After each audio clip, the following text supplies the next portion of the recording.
Good afternoon. My name is Bo Kong. I'm the ConocoPhillips Petroleum Associate Professor of Chinese and Asian Studies and co-director of the OU Institute for U.S.-China Issues. Welcome to the Institute speaker series on STEEP issues, which promote dialogue on security, technology, economic, environmental, public health, and political issues in U.S.-China relations.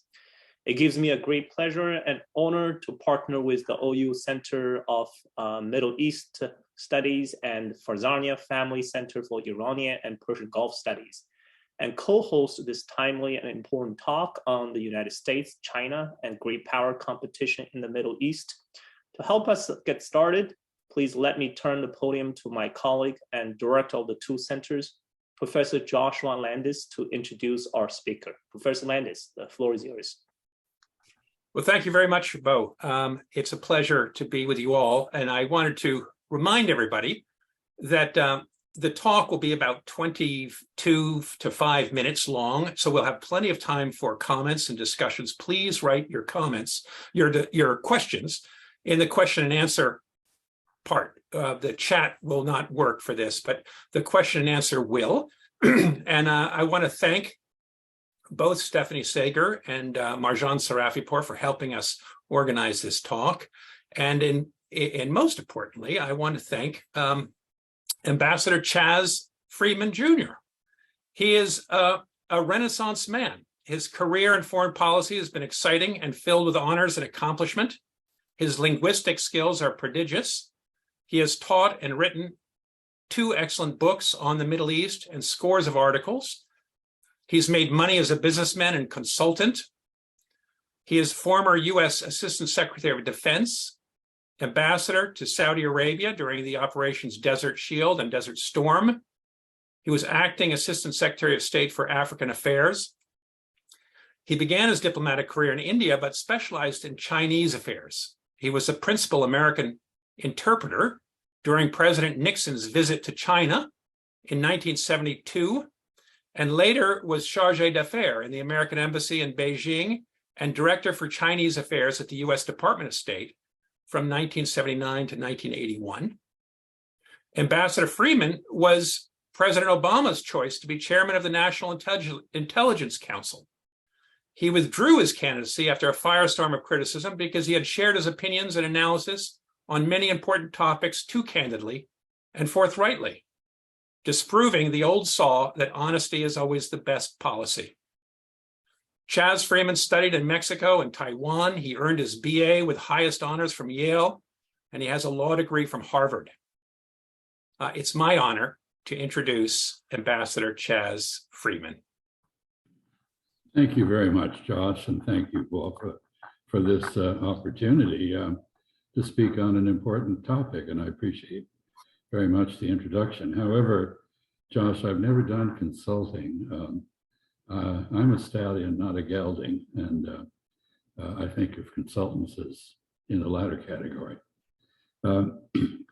It's official now that the Biden administration agrees with the Trump administration that almost everything that happens in world affairs can be explained by 2 interlocking zero-sum contests.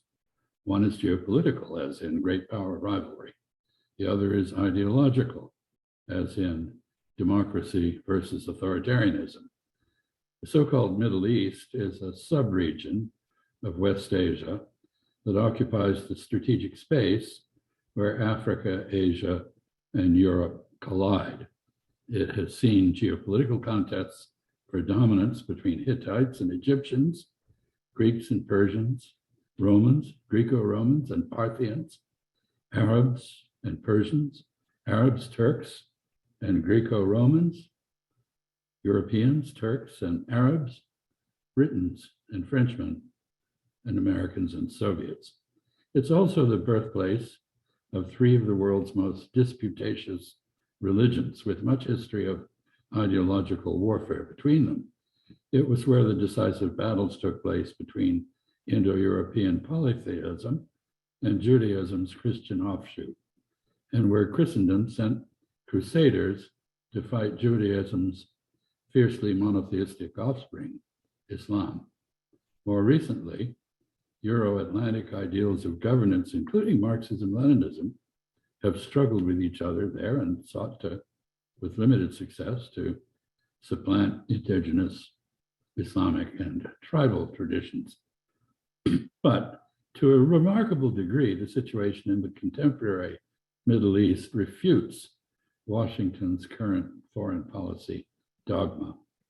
Very little that now occurs in the region can be explained by either great power rivalry or ideological contests between democracy and authoritarianism. The great powers, notably including the United States, have lost their grip on the place, and no one is trying to impose new systems of governance on it anymore. It's striking to me that Washington has become, to one extent or another, estranged from all the key actors in the Middle East. With few exceptions, countries in the region now make their own decisions without trying to sugarcoat them for American audiences. The United States has lost most of its influence in Turkey. It's at odds with Iran, and it now has strained relations with Saudi Arabia. Washington no longer has productive links to the Palestinian establishment. Its relations with Israel are increasingly complicated by diverging values, differing calculations of national interest with respect to dealings with Russia and China, and domestic American political polarization. Egypt is less deferential to US views than it has been for 4 decades. The United Arab Emirates has emerged as a world-class practitioner of self-interested realpolitik, ensuring that US relations with it are nakedly transactional. And so it goes. It isn't just America that has lost its clout in the region. Britain and France, former European imperialist powers, once called the shots in the Middle East. Now they feel obliged to defer to their former satrapies so they can sell enough weapons and ammunition to keep their armaments industry's production lines open. Attempts by them and other foreign vendors to use arms sales to pressure the countries of the region have simply pushed them to diversify their purchases and begin to develop their own military industries. Having been rebuffed by the European Union, the EU, Turkey has abandoned its 2-century-long drive to redefine its identity as European. Ankara is pursuing an independent, if erratic, course in the former Ottoman space with Russia and China, and in pursuit of pan-Islamism and pan-Turanianism. The deterioration in Turkish relations with the EU, NATO, and US represents a very significant weakening of Western influence in many arenas, not just the Middle East. The West can no longer count on Turkey to support it or acquiesce in its policies toward the Israel-Palestine issue, Syria, Iraq, Iran, Russia, the Caucasus, the Balkans, Greece, Cyprus, Egypt, Libya, the Gulf Cooperation Council or GCC countries, Afghanistan, the members of the Organization of Islamic Cooperation, NATO, or the Maghreb. This has huge implications globally as well as regionally. Turkey is no longer aligned with the rest of NATO, Washington, London, Paris, or Berlin on long-standing Western diplomatic objectives in the region. Turkish policies complicate the tasks of safeguarding Israel, excluding Russian influence in both the Middle East and Black Sea regions, and opposing Iran. Far from joining in the US-NATO proxy war with Russia in Ukraine, Turkey has self-interestedly played a mediating role and also exploited Russian distress to boost its economy. Meanwhile, US relations with Iran remain profoundly antagonistic. Washington echoes policy preferences from Jerusalem, Riyadh, and Abu Dhabi, rather than extrapolating policies from its own national interests. Israel and the Gulf Arabs encouraged and enabled US strategic blunders in post-Cold War Iraq and Syria.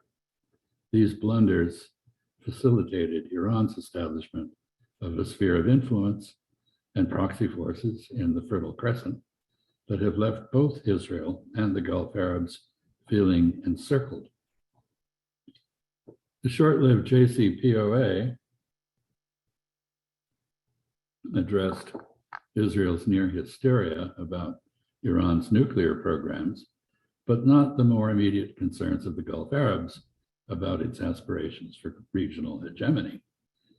Israel's fears of Iranian nuclear breakout and Gulf Arab anxieties about encirclement led both to press US politicians to scrap the agreement, which they did.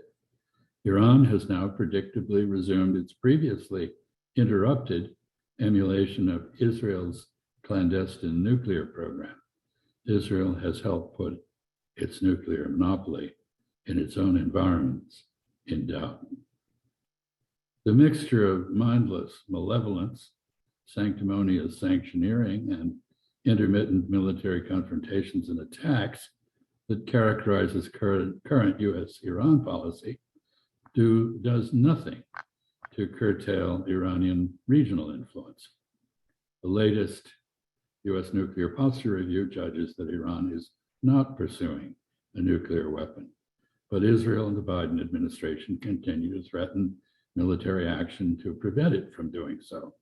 This just puts pressure on Iran to go nuclear. The outcome of similar US policies applied to North Korea suggests that an approach based on, quote, maximum pressure, unquote, is more likely to motivate Iran to build nuclear-armed ICBMs to hold the US at bay than it is to deter it. For now, America's lack of a working relationship with Tehran leaves it unable to craft a regional balance of power or bring influence to bear on Iran, which is a major actor in the region, by measures short of war. The United States has fallen into the bad habit of framing its interactions with other countries in terms of obsessions with great power rivalry and democracy versus autocracy, rather than engaging with them about their expressed interests and concerns. Meanwhile, American reactions to Iranian challenges in the Strait of Hormuz have consistently fallen short of Gulf Arab expectations. So it's not surprising at all that after fruitlessly pressuring Qatar to ignore geography by curtailing cooperation with Iran, Saudi Arabia and the UAE have reorganized and recognized their own need to deal with Iran, instituted a diplomatic dialogue with it, and begun a measured rapprochement with it. In recent years, U.S. Saudi relations have suffered from mutual disillusionment and a sense by each country that the other has betrayed it. 9/11 entrenched Islamophobia in the United States and resentment in Saudi Arabia of American stereotyping of the kingdom as a den of terrorists. Critics of the Saudi version of Islam piled on, drawing often fanciful connections between Saudi proselytizing and their own homegrown religious extremists.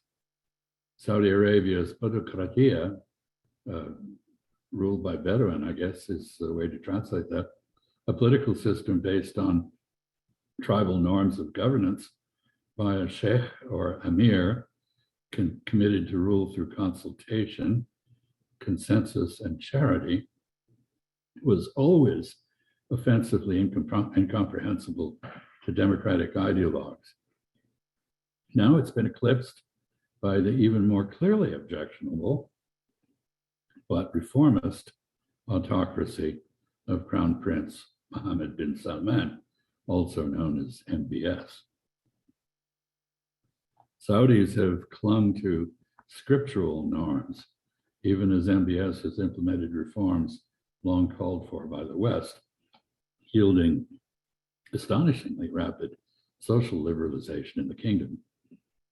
Meanwhile, however, American values have evolved to emphasize unbridled feminism, approval of gender complexity, and acceptance of sexual freedom as central concepts of human rights.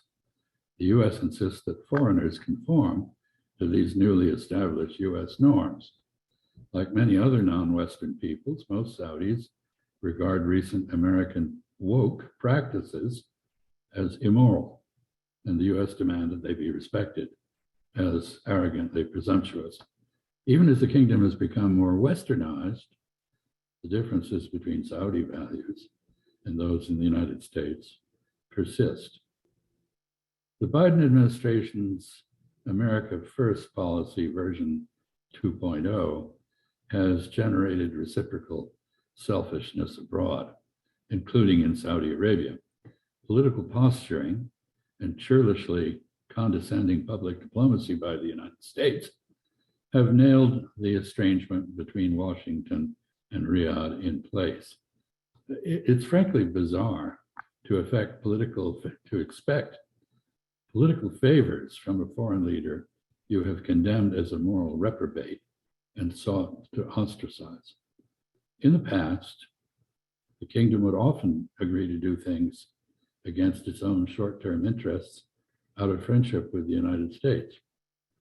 But in the absence of such friendship, it's hardly surprising that it insists on putting its own interests first. The recent demand by President Biden that Saudi Arabia adjust its oil production levels to lower the price of gas at the pump and help Democratic Party candidates in our midterm elections was both inept and delusional.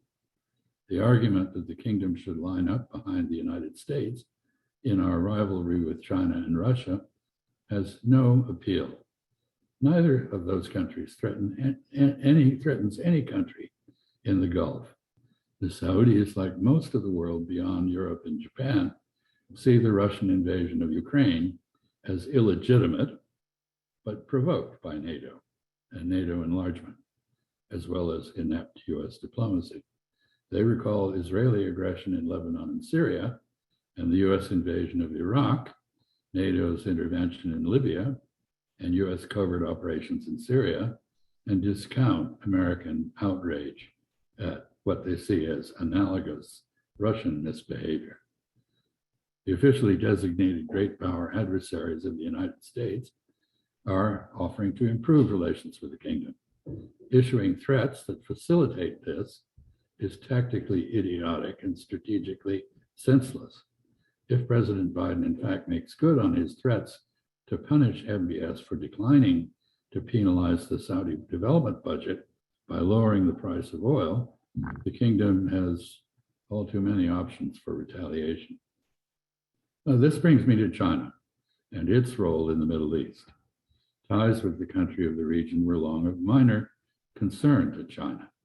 Similarly, relations with China were a low priority for the Arab Gulf countries and Iran. But over decades, that has changed. 1/3 of China's energy imports are from the GCC, with the largest portion from Saudi Arabia. Chinese companies buy 1/6 of GCC oil exports, 1/5 of Iran's, and half of Iraq's. China has become the region's largest trading partner and foreign investor. The states of the region want more, not less, Chinese engagement. As China takes a lead in global technological innovation, it has become a significant collaborator and customer for Israel's high-tech companies and a partner in Saudi Arabia's efforts to develop a domestic armaments industry. 17 Arab countries have joined China's Belt and Road Initiative, or BRI. Iran's preferences might otherwise have been different, but US sanctions have forced it to turn away from Europe, first to China, and more recently to its traditional geopolitical adversary, Russia. Most countries in the region, including Saudi Arabia, have been trying to dilute what they now believe has been excessive reliance on the United States. To this end, they've reached out to countries like China, India, and Russia. They're not seeking to abandon their ties with the United States or to replace them with ties to others. They're merely acting in their own interests. They're not taking sides to rebalance their international relations.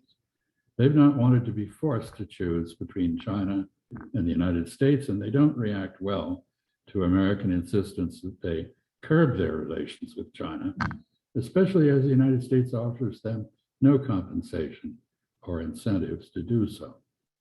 Like America a century ago, China has had no apparent imperial or ideological agenda in the Middle East. Unlike today's United States, China does not ask countries in the region to change their political systems and values, punish them for failing to do so, or demand exclusive relationships with them.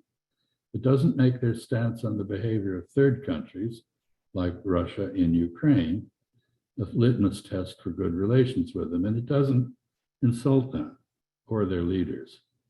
To this point, China has been very careful to focus its policies in West Asia on trade and investment, and to keep its distance from the region's political disputes. As a result, it has been able to maintain cordial ties with every Middle Eastern country, including Iran, Iraq, and Israel, as well as the member states of the GCC, Egypt, Jordan, the Palestinians, and Syria. While the focus of American policy in the region is now the exclusion of Chinese influence, China has yet to profess opposition to continued American involvement. Instead, Beijing has suggested the formation of a multilateral dialogue on security issues and, when the time is ripe, a regionally managed collective security mechanism for the Gulf. In short, rather than impose its own preferences or take sides, China has proposed to help bridge Iranian and Gulf Arab views. Meanwhile, China's Gulf partners have found Beijing's state capitalism, deep pockets, and rapid rise to modernity appealing. They see China and its BRI as a potential contributor to Vision 2030 and other similar economic development plans.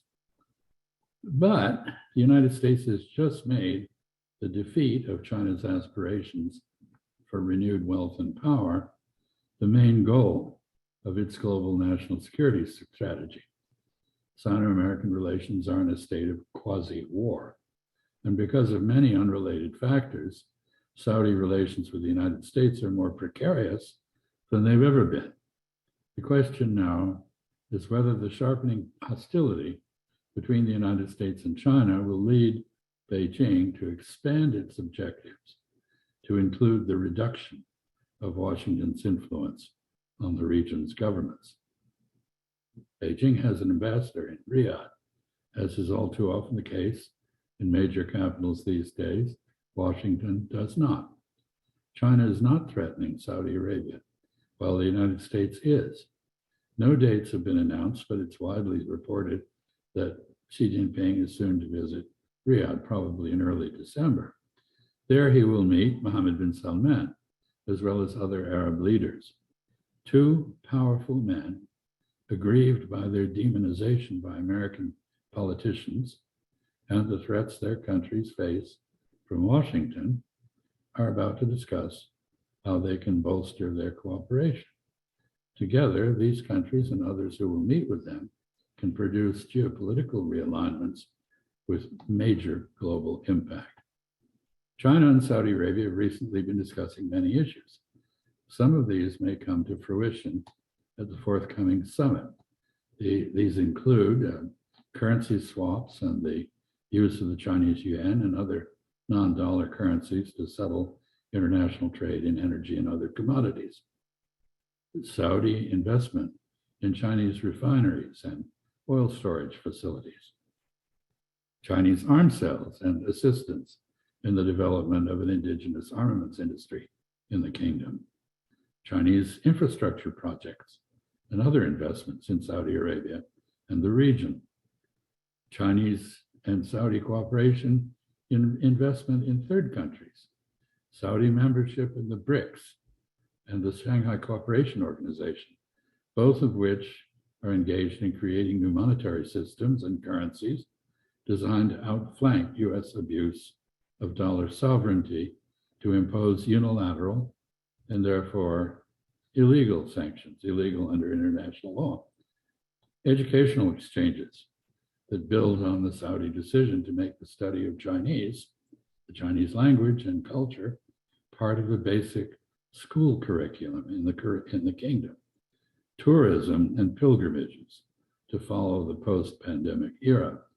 It wouldn't be surprising at all to see China and Saudi Arabia conclude a strategic cooperation agreement with investment targets like those that Beijing agreed with Tehran on in 2021. I think there is a distinct possibility that just as the United States reluctantly succeeded Britain as the dominant power in the Middle East in the 20th century, China will eventually end up eclipsing America there in the 21st. China's interests echo those that first drew America into engagement with the Middle East. Beijing has a compelling interest in securing reliable access to the uniquely rich energy resources of the Persian Gulf. But China sees the region as a crucial entrepot and crossroads for trade and travel between Asia, Europe, and East Africa, making its stability a matter of great strategic interest. There is rapidly growing demand for Chinese companies' engineering services, construction capabilities, automotive and telecommunications equipment, armaments, and consumer products. China's citizens and entrepreneurs are establishing an ever larger presence in the region. And there are now many hundreds of thousands of Chinese in the Gulf Arab countries and Iran. At this point, Beijing appears to have had no interest in supplanting the United States as the guarantor of regional stability and security. But its growing military relationship with the Gulf Arab states was a factor in the US decision to kill the sale of F-35 multi-role aircraft that the UAE had been promised to persuade it to normalize relations with Israel. And Washington has worked overtime to curtail Israeli technological cooperation with China, as well as to block Chinese infrastructure projects in Israel and elsewhere in the region. There's not a single country in the Middle East that sees the quasi-war the United States has initiated with China as in its interest. From their point of view, it's an obstacle to progress, accompanied by annoying American peevishness about their cooperation with China that offers no substitute or alternative to such cooperation. Basically, the current US approach is not a viable means of preserving US influence in the Middle East. And among other things, it shows an unseemly anxiety that erodes faith in American wisdom and self-confidence. The sad thing is that China and the United States share many common interests with each other and the countries of the region. I think it'd be pretty easy to draw up a list of proposals for cooperation to mutual advantage. But the US quasi-war with China will not allow the pursuit of mutually advantageous initiatives. Until now, China's chosen to get on with its business, despite American efforts to stop it. But this passive resistance may be about to end.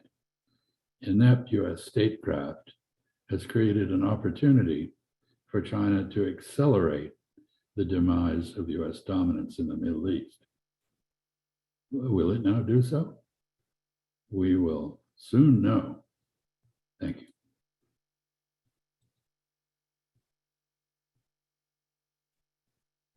Mute there. Thank you very much, Ambassador Freeman. That was wonderful. And Bo Kong is going to ask the first question. Okay.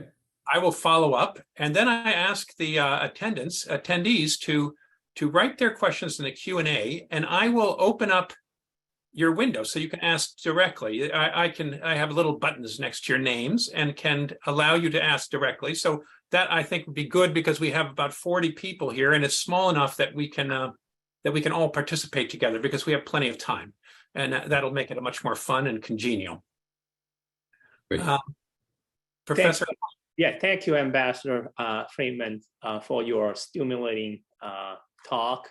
You seem to suggest that China and the United States compete in the Middle East on two parallel tracks. Well, the United States maintains its deep strategic and military commitment, whereas China accelerates its economic and social engagement.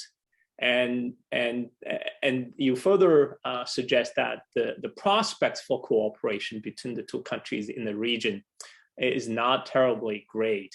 And so my question is, how does the U.S. strategy to defeat or outcompete China likely to succeed in light of its strategy in the Middle East? And how does that, how does the competition between China and the United States in the Middle East fit into U.S. and China global competition?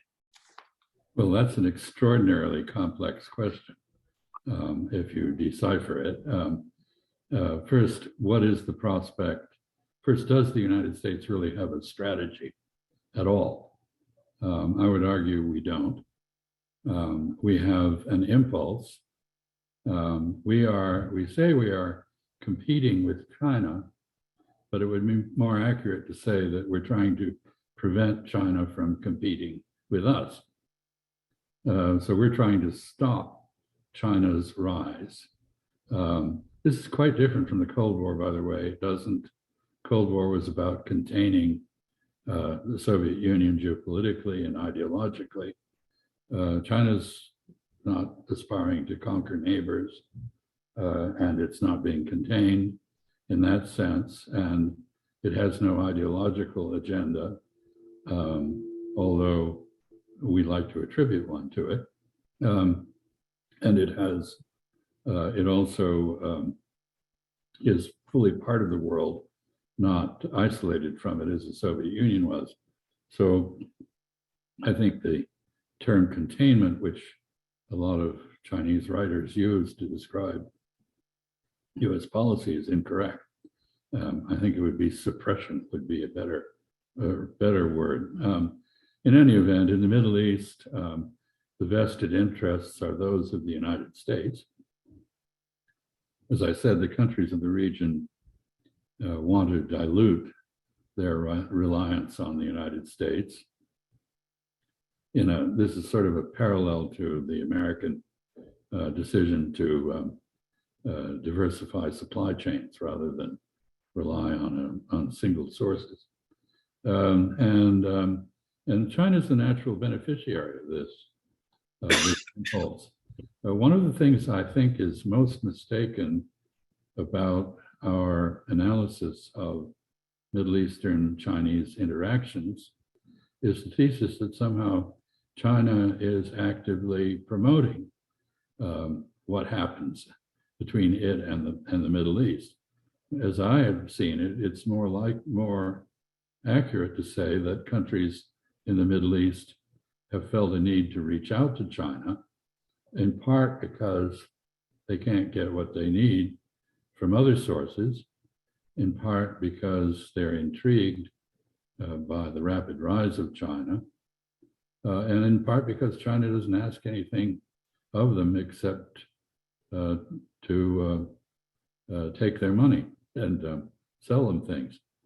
I'm always recall a friend, my tutor, when I was studying Thai language in Bangkok, and of course Thailand is about 10% of Thais are actually Chinese, assimilated to Chinese. And so I asked her, what's the difference between real Thai people and Sino-Thai people? And she didn't think very long, about 5 seconds. And she said, Thai people like to buy things and Chinese like to sell things. And I think this is probably true of Arabs and Iranians as well, in terms of relationships with the Chinese. So the Chinese advance into the Middle East is primarily commercial. Chinese, unlike the United States, do not regard alliances as assets, but as liabilities, because if you make a defense commitment to another country, that country can do things that get you into confrontations and wars that you don't really have any interest in. So I don't think China is competing with the United States in the way that we imagine. They're not trying to poach our allies and assume our responsibilities. They are trying to advance their own interests, which are basically market development, and to some extent, strategic outreach. The BRI, to finish this, is kind of a microcosm of all this in the sense that it is a geoeconomic strategy. But the United States has chosen to treat it as geopolitical. And since the main instrument of state power that we now wield is military, we keep looking for military solutions to economic expansion of relationships between China and other countries that have very little military significance and which can't be answered by military means.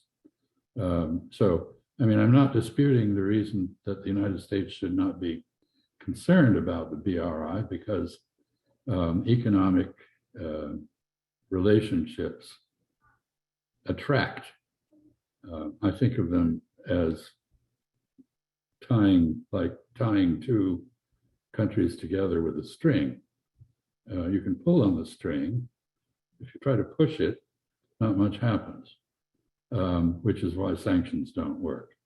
But economic power is attractive rather than repellent. And so I think we do need to be concerned that as countries develop intimate economic relationships with China, they will draw closer to China politically and be less receptive to American positions when those clash with the positions of China.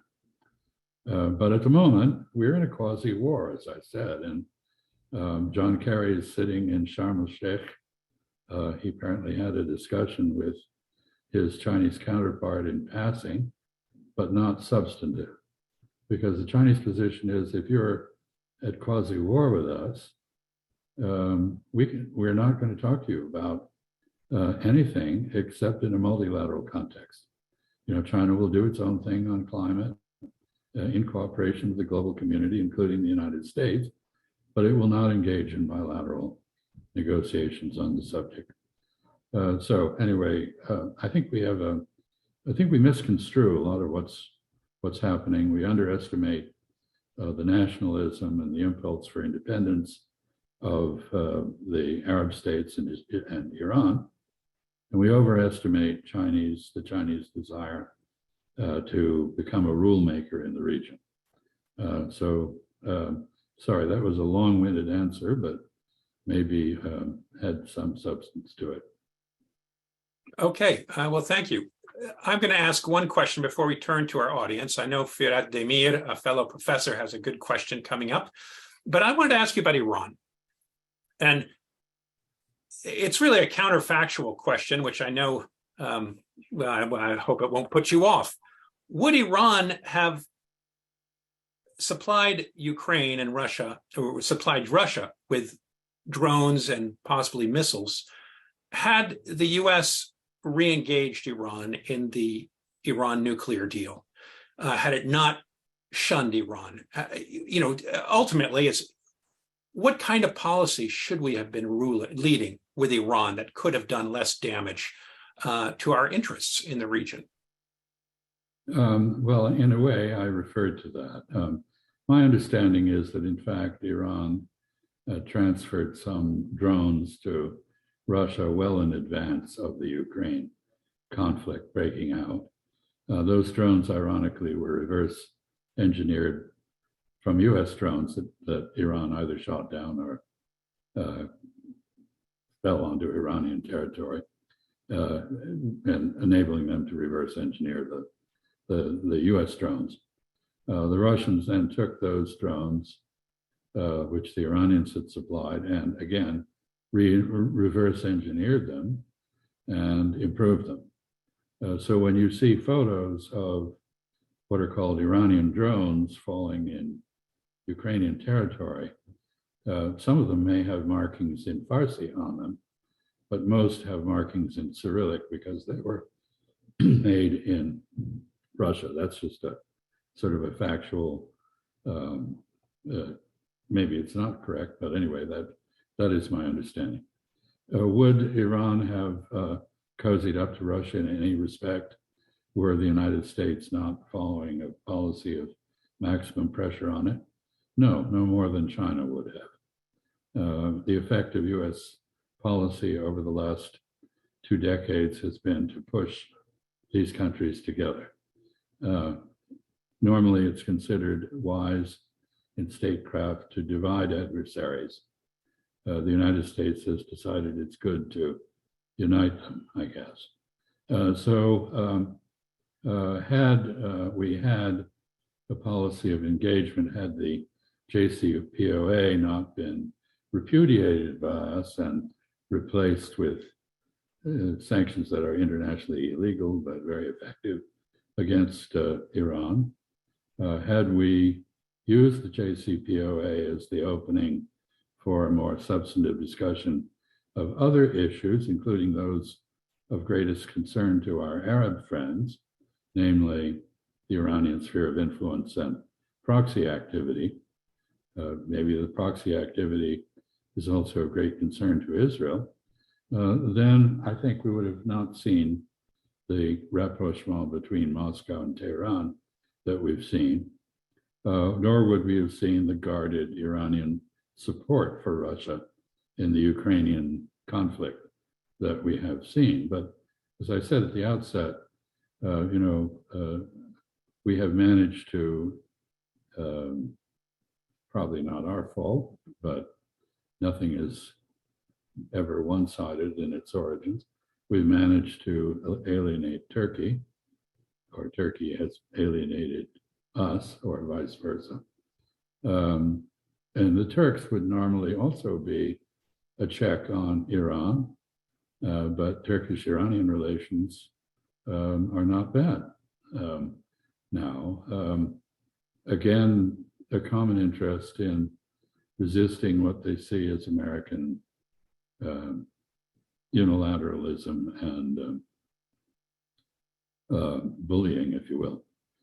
So I think the answer to your question is no, this wouldn't have happened had we had a more intelligent Iran policy.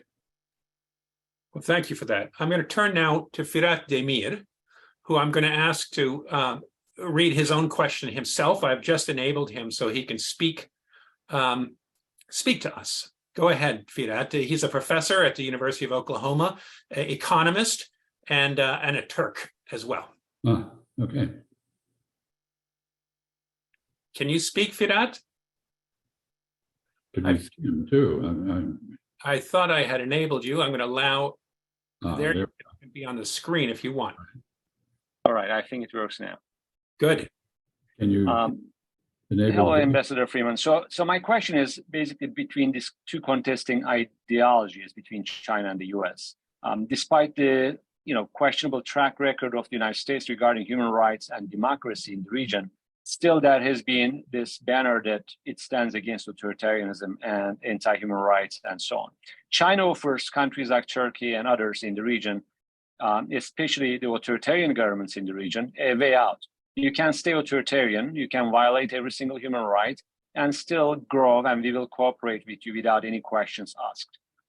And it is very promising and appealing to those governments.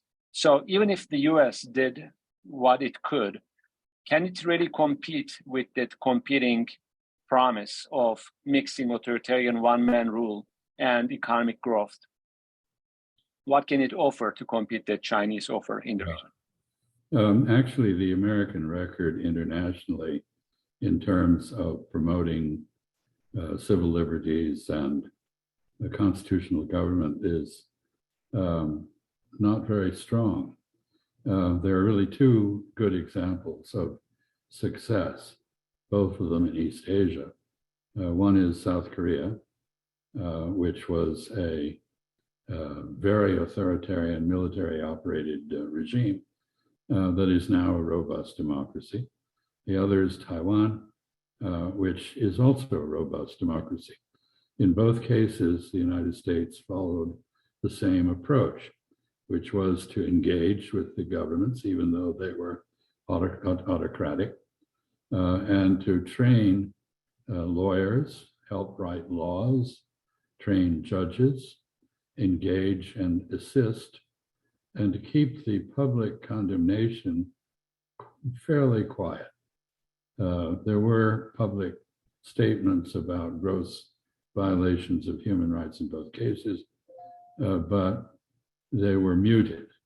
What really was going on was admitting students to law schools and USAID and others operating to increase the role of civil society in those countries and to press quietly for liberalization. And in the end, both made their own decisions. They were not coerced by the United States and became very respectful of civil liberties and human rights. In the Middle East, we've taken a very different approach, which somewhat similar to the one we took with China mainland, which is declaratory diplomacy, loud denunciations, and very little action on the ground. And even when the governments in the region have asked us for help, we have not provided it for free. So I think we are at a tremendous disadvantage in competing in this area. And I say that even without assessing the state of our own democracy and the degree to which we have suspended parts of the Bill of Rights in practice, habeas corpus, for example, which is the most fundamental right of Anglo-American law, is now not enforced in many instances. I contrast this in the case of Turkey, particularly with the attractive power of the EU. The EU accession process, although it failed, that is, Turkey was not able to overcome what I regard as essentially religious prejudice against Muslims, particularly in France. I think the accession process led to a whole series of reforms in Turkey, which democratized it, briefly gave it a role in the Islamic world as a model of Islamic democracy, seemed to be about to yield an equivalent to the Christian Democratic Party in parties in Europe. You know, in the 19th century, people said, well, Christian democracy is obvious nonsense because the Pope is an autocrat, he's not a Democrat, and how could you have, Christianity and democracy are not compatible. That was the argument. And yet, everywhere we see that Christian democratic parties have been very successful. And that same process seemed to be happening in Turkey until Mr. Erdogan went off his meds, which he has done. Turkey has been desecularized, Kemalified, if that is a word. It has retrogressed rather than advanced. The United States has said very little about this. The only thing we've done is continue to give Fethullah Gulen asylum in Pennsylvania. We haven't done very much else. I guess I'd end with two comments. One, we're at a great disadvantage in dealing with the people of the Middle East when our competitor, if that's what China is, makes no demands on them at all politically in terms of their organization of their own societies, while we have very definite ideas about what they must do. Must is a word that appears frequently in American foreign policy discourse. which means, we think you should do this. And the other disadvantage is that our record really is very poor. You can look at the example of the misnamed Arab Spring, actually Arab uprisings against multiple factors, most of them indigenous, and the glee with which most Americans greeted the downfall of our longstanding protege, Hosni Mubarak, in Egypt. And the expectation that Bashar al-Assad would follow, which led to an effort to make it follow, which failed. And this is not a record that inspires much confidence. So I'd say that on the question of human rights and political reform, I'm very pessimistic about our ability to accomplish very much of anything, especially at this point with our own country in such disarray. Well, thank you. And while we gather some more questions, let me jump in and ask you one about Saudi Arabia. And we've just watched this sort of the descent into name calling again between the Democratic Party and MBS over the question of restricting supply and of oil and trying to help the president with midterm elections and inflation. And the Saudis said no. Students in my class, a number of Arab students in my class said, Biden should have given MBS's little moment his win.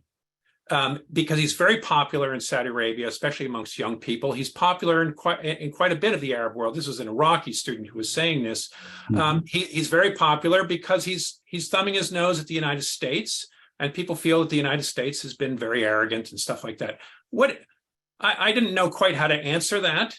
Obviously, that was not the policy taken by President Biden. But do you believe that would have made much of a difference, or do you think that Saudi Arabia is seeing its position in the world in a very different way, or is this just a spat that's going to be cleaned up by some next?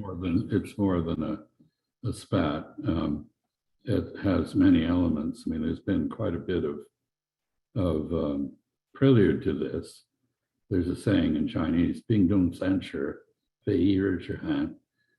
3 feet of ice doesn't gel in a day. And the chill in U.S. Saudi relations has multiple factors. I've spoken about those elsewhere. I won't go into them now, but they've been aggravated by the personality of MBS and his murder of, he has to take responsibility, of my friend Jamal Khashoggi under amazingly disgusting and frankly idiotic circumstances. So there is that. But I think what your student was asking, and the question your student was asking, if I may rephrase it, was, does the United States know how to do diplomacy? Because if you want to persuade somebody to do something, if they're Chinese, you have to give them face, mianzi. If they are Arab, you have to demonstrate that there's wasta, that there's relationship, that you respect them and you understand their point of view. And to go in and cold and say, well, basically assuming that all of the previous elements of the U.S. Saudi relationship were intact, when anyone who knew the relationship could have advised that was not the case, I used the word inept, I think 3 or 4 times in my talk. I think it was inept. It was delusional. It was destined to fail. And in fact, I said so before the event. at a Middle East Policy Council gathering. So could it have gone differently? Yes. But many things could have gone differently. You know, I was involved in the negotiations with Fidel Castro to persuade him to withdraw his forces from Angola in exchange for South African release of Namibia to independence. And my judgment meeting with Castro was that if we had had the courage to say to him, you know, you're a real son of a bitch, you're a tough bastard. We don't like you at all, but we really have come to respect you. You're not easy to deal with. We would have had a good relationship with him. What the guy wanted more than anything else was respect. Since he wasn't selected as pitcher for the Yankees, you know, he had to take a different career, and he needed North American approval. Yes, MBS deserves respect for much of what he's done. Interestingly, Jamal Khashoggi was in favor of most of the reforms that MBS was carrying out. His problem was a different one. Saudi Arabia had a system, I called it badokratia, but a system of government by consultation and by consensus, which has its roots in tribal governance. And MBS has collapsed that. There is now concentration of power in a single person. That was never the case. When I was ambassador to Saudi Arabia, if you wanted to get something done, you had to get the clearance of, I counted 28 different lineages, descendants of the founder of the kingdom, Abdulaziz. So if you wanted to lobby, you had to go around and persuade the religious conservatives and the religious liberals and the secularists and the this, that, and the other of the merit of your proposal. Now you just have to go to one man. If he decides, that's it. So there is an autocracy now in Saudi Arabia in a sense that there never was. That needs to, if you want to get something done, you got to accept that. Can't change that.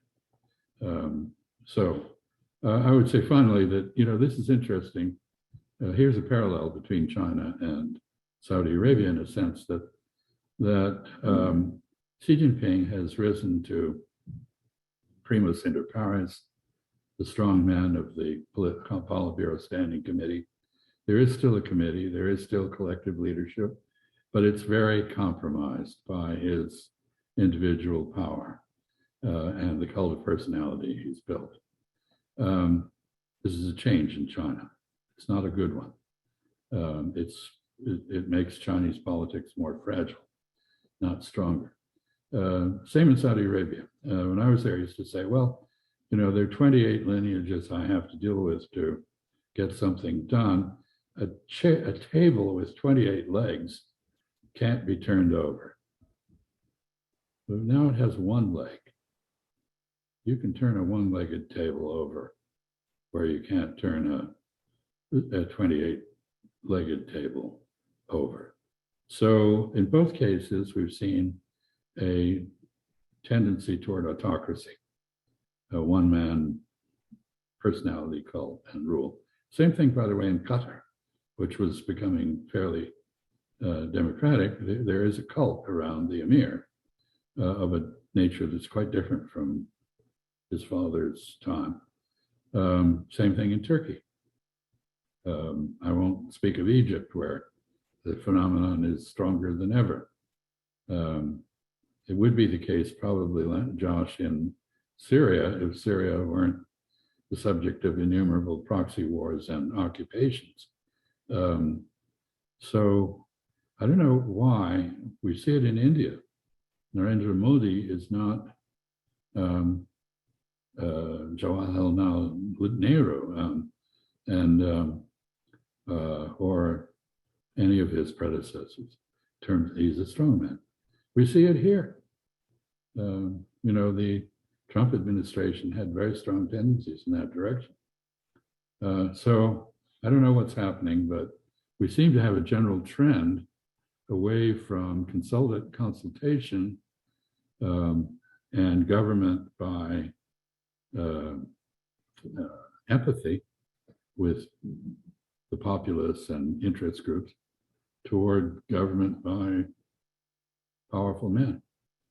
Well, we just have to live with that. We need to learn how to deal with that. Let me jump in. I want to remind our guests that they can write their questions in Q&A and either ask directly but they have to write something first. Let me ask you about Taiwan. I'm going to steal some of Beau's thunder here. Everybody in Washington, after watching the Ukraine disaster, I guess, depends on how you describe it, have been wondering what is the correct policy for the United States in Taiwan. What's your assessment of China's ambitions in Taiwan and how? Yeah, let me just end there and ask you, what is your assessment of China's ambitions in Taiwan, and will Biden's recent statement that the United States is going to defend Taiwan, do you take that at face value? Again, many questions embedded in there. There were two Chinese revolutions in the 20th century. One in 1911, which incidentally was triggered by debt trap diplomacy by William Howard Taft, railroad bonds for the Huguang Railway from Wuhan to Guangzhou, which were objected to by Chinese nationalists and forced down the government's throat and led to riots, which started a revolution. Anyway, the 1911 revolution and the 1949 revolution, both the nationalist and Chinese revolutions, had the same objectives. One was to eliminate every foreign sphere of influence on Chinese territory, to bring China under unified rule, eliminating warlords and independent or autonomous enclaves on Chinese soil, and to restore China's dignity internationally. These are the three main objectives. And if you, I don't know, I haven't been to Taipei for a while, but in Chiang Kai-shek's tomb, you can read on the wall his speech repudiating 13 unequal treaties, and it's all about these three issues. So this is the fundamental purpose of the Chinese Revolution. And Taiwan, from the Chinese point of view, is an American sphere of influence on Chinese soil. It is also the equivalent of a warlord. It may be democratic, but it is defiant and of the central government. And we think of this in ideological terms, because that's how Americans reason.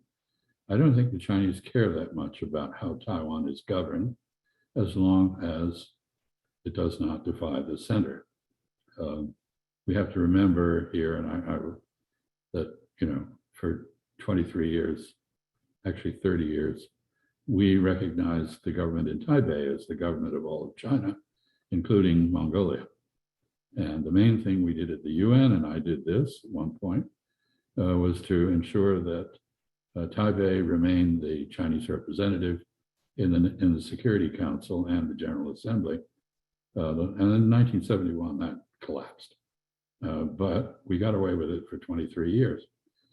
So we, have a long history that colors the Chinese view of the Taiwan issue. And the final note is that China's principal victimizer in the 20th century was Japan. Somewhere, nobody knows how many, but 25 to 35 million Chinese died during the 14-year Japanese rampage through China. Every person in Central and North China can tell you which family members they lost. And the main, Japan had in 1895 seized Taiwan from China, and it occupied it until 1945. So the continued existence of Taiwan as an autonomous polity pushes all sorts of nationalist buttons on the mainland.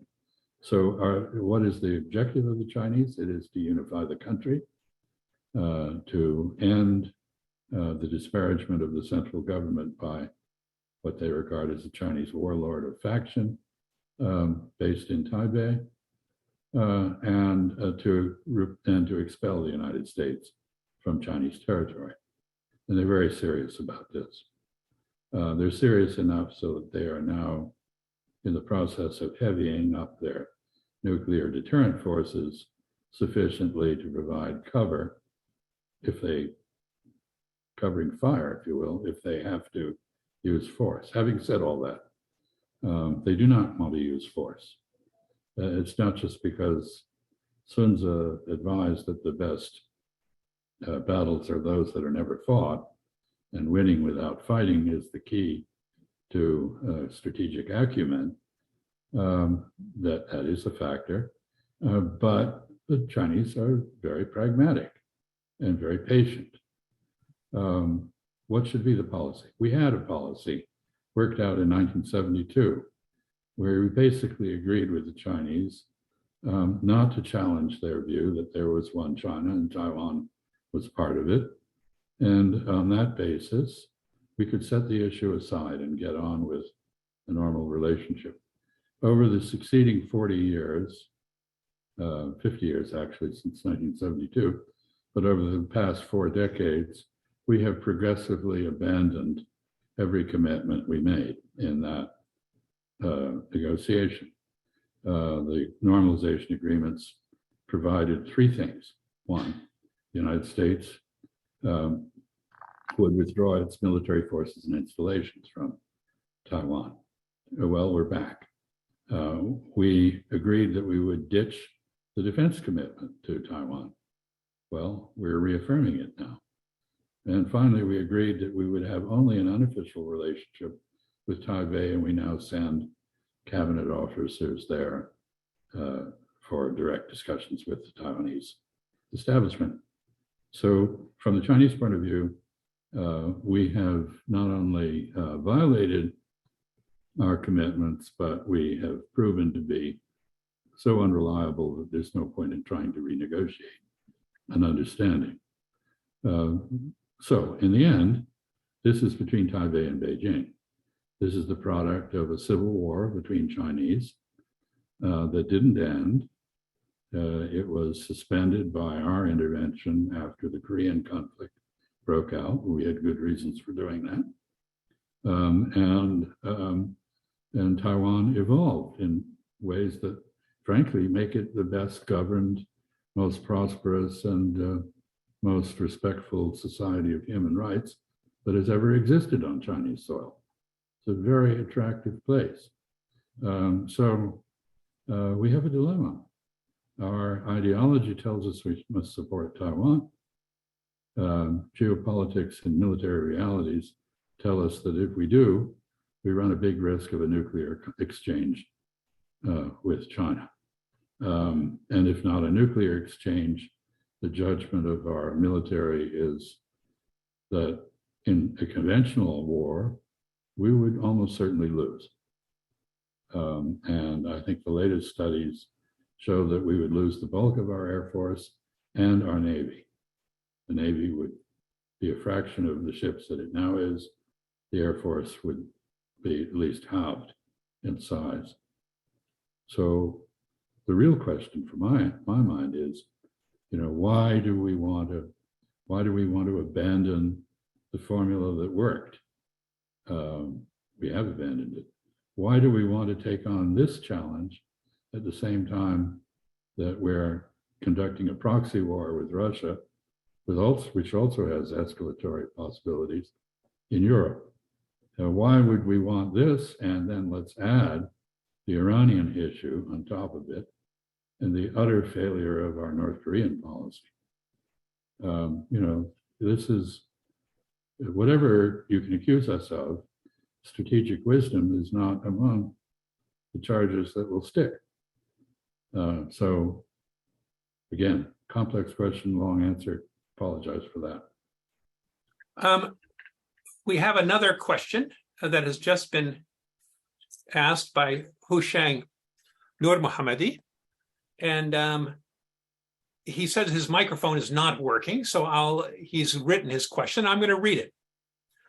Thank you, Ambassador Freeman, for being here.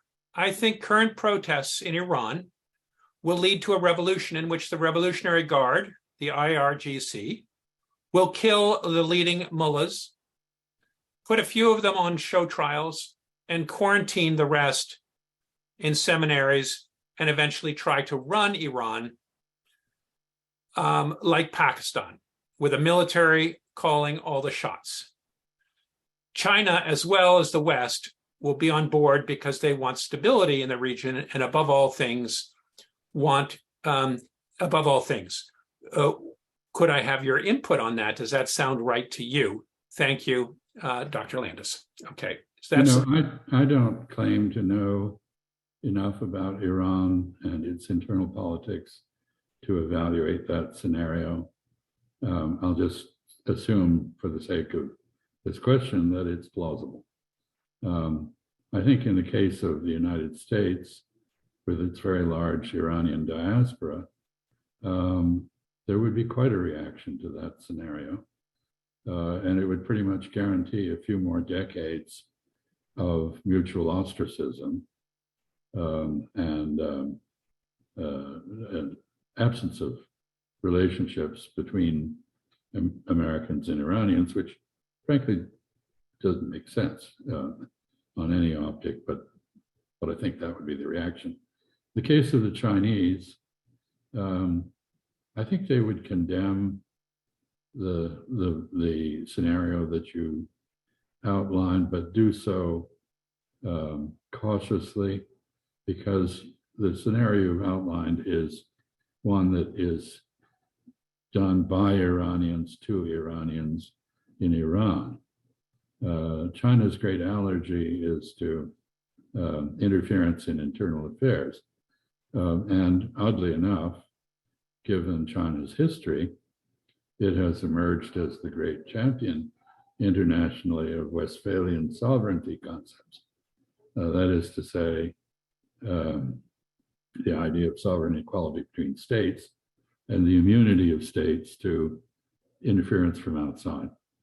So I think this would place the Chinese in a strange position. And they would probably do pretty much what they've done with Ukraine, that is, straddle. They have not approved the Russian invasion, which I think privately many Chinese are appalled at. They agree it's illegal. It was unwise, but they do see the provocation. You're not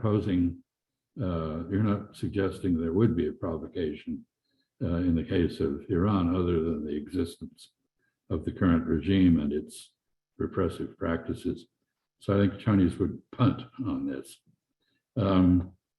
What the Arabs would do is another question. I don't think they would be disturbed at all to see the clergy in Iran removed to seminaries and military people in charge. You can deal with military people much more easily than you can with religious, with theologians, I'd say, or people who purport to be theologians. So, but this is a tough world, and the scenario you pose is, I find it plausible, although I can't say as I said, I don't think I know enough about Iran to refute it. I will just say that I do enjoy the Iranian sense of humor very much, and I'll tell you a story about that. In Beijing, where I was the number 2 after Arthur Hummel arrived, his last post had been Islamabad, where his embassy was burned down by a mob.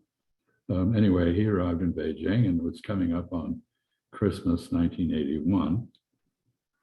And suddenly, Chinese intelligence team came to the embassy and asked to see me, which was unprecedented. And they came into my office and they said, we regret we have to tell you that an Iranian hit team of 4 people has come into Beijing from Pyongyang, and we believe that they are here to either assassinate your ambassador or blow up your embassy. And they have successfully reconnoitered your embassy. They managed to get into the foyer.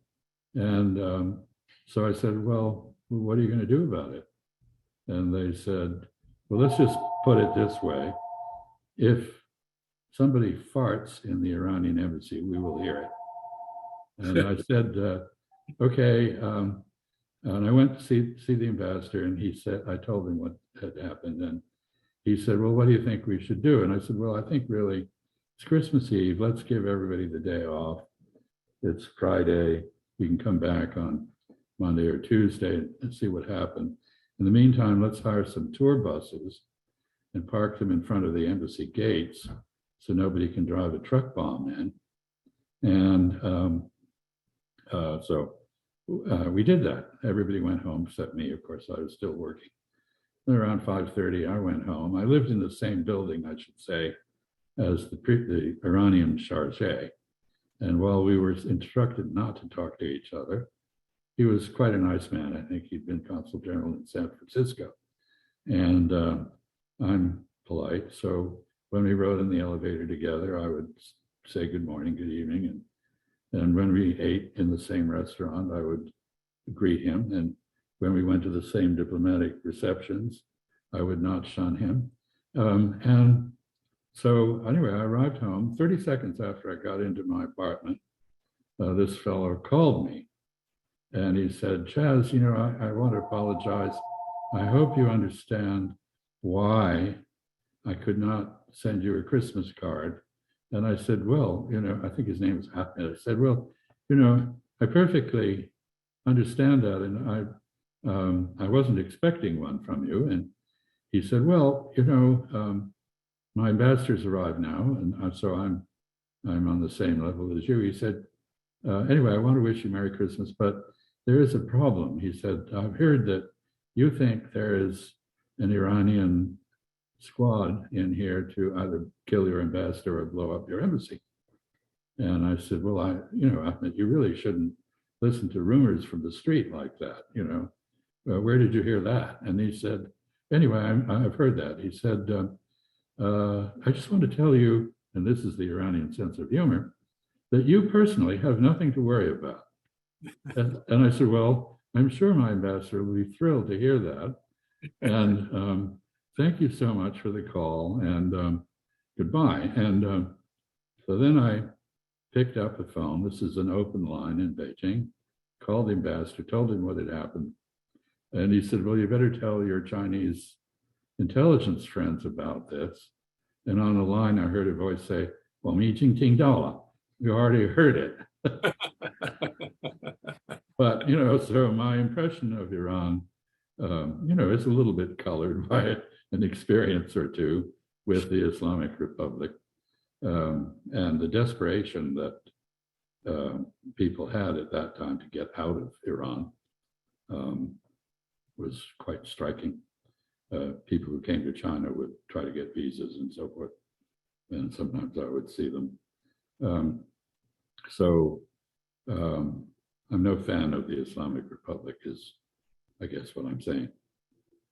Well, Ambassador Freeman, we don't have time for any more questions, but I want to thank you very much for a very interesting talk and for sharing your great knowledge with us during this webinar. So thank you very much. And I say goodbye to all our guests. Thank you for joining us. And I thank you, Bo Kong, for helping to set this up and being the force behind it. Thank you both, and enjoyed the hour and a quarter, and goodbye. All right. Thank you, Professor Josh Landis. Bye-bye. Bye all.